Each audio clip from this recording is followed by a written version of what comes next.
आज हम पढ़ेंगे सिंचाई परियोजना। राजस्थान में सिंचाई परियोजना कैसे की जाती है उसके बारे में पढ़ेंगे।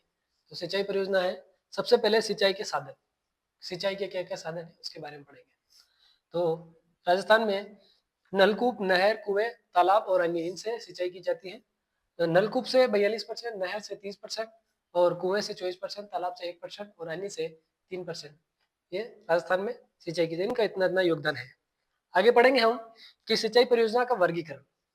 सिंचाई परियोजना, अब ये जो सिंचाई की जाती है नलकूप, नहर, कुएं और तालाब और अन्य से, तो ये किन किन जिलों में है तो हम इसके बारे में थोड़ी सी डिटेल में बताएंगे। नलकूप, नलकूप सब सर्वाधिक किसे होती है तो जयपुर के अंदर की जाती है। और नहर तो सभी जानते हैं श्री गंगानगर के अंदर, कुएं जयपुर के अंदर और तालाब भीलवाड़ा के अंदर। ठीक है, इस तरह आगे पढ़ेंगे हम सिंचाई परियोजना के वर्गीकरण। वर्गीकरण पढ़ेंगे तो वर्गीकरण में सबसे पहले आएगा लघु सिंचाई परियोजना, मध्यम सिंचाई परियोजना, वृद्ध सिंचाई परियोजना। तो लघु के अंदर आएगा 0 से 2000 हेक्टेयर और मध्यम के अंदर 2000 से 10,000 और वृद्ध के अंदर आ जाएगा 10,000 से अधिक। तो राजस्थान में सर्वाधिक सिंचाई किस किससे की जाती है तो राजस्थान में लघु सिंचाई परियोजना का सर्वाधिक उपयोग किया जाता है। आगे पढ़ेंगे हम कि बहुउद्देशीय परियोजना। और वे बहुउद्देशीय परियोजना किसे कहते हैं तो बहुउद्देशीय परियोजना वह होती है जिनमें सिंचाई, विद्युत और पेयजल के लिए किया जाता है, मतलब एक से अधिक उपयोग उनका किया जाता है, तो ये बहुउद्देशीय परियोजना कहा जाता है। और ये विश्व में प्रथम बड़ी परियोजना कब हुई, कब लागू की गई तो ये टेनेंसी है और ये 1993 में है। और भारत के अंदर बहुउद्देशीय परियोजना सबसे पहले कब हुई 1948 और दामोदर।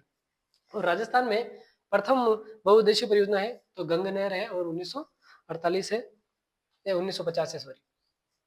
ठीक है, बहुउद्देशीय परियोजना राज्य में दो प्रकार से है। राज्य के अंदर दो प्रकार से बहुउद्देशीय परियोजना है, एक तो नदी घाटी है और एक नहर है। तो सबसे पहले हम नदी घाटी के बारे में पढ़ेंगे।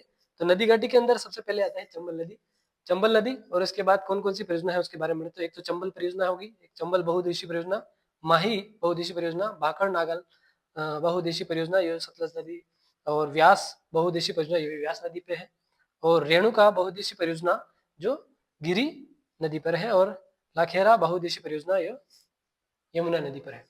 इससे आगे चलेंगे, आगे पढ़ेंगे हम चंबल बहुउद्देशीय परियोजना। ये होगी परियोजना है और सबसे पहले इसमें पढ़ेंगे हम चंबल बहुउद्देशीय परियोजना। चंबल के बारे में पढ़ेंगे तो ये परियोजना राजस्थान में, अब जो बहुउद्देशीय चंबल परियोजना है तो इस ये राजस्थान और एमपी दोनों को 50-50% ये संयुक्त योजना है दोनों का। और प्रथम चरण में हम पढ़ेंगे तो गांधी सागर बांध इंदौर में है और यह चंबल का सबसे बड़ा बांध है और इससे 115 मेगावाट विद्युत उत्पादन की जाती है। ठीक है, नेक्स्ट पढ़ेंगे हम कोठा बैराज बांध, ये कोठा बूंदी में है।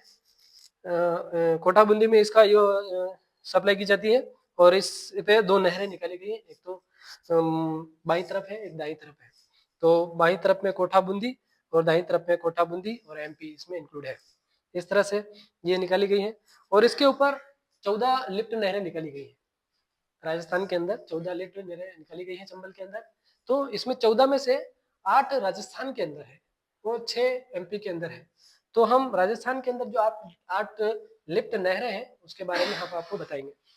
8 लिफ्ट नहरों में एक ट्रिक है दीपक गणेश आ सोजा, ये एक ट्रिक बना रखी है, उसके अकॉर्डिंग हम डी से बढ़ेंगे, दिगोद, और प से पंचेल, क से कचोरी, और गणेश से गणेशगंज, आ से अंतः लिफ्ट, आ से अंतः माइनर, और फिर पढ़ेंगे स से सोरखंड और ज से जालीपुर।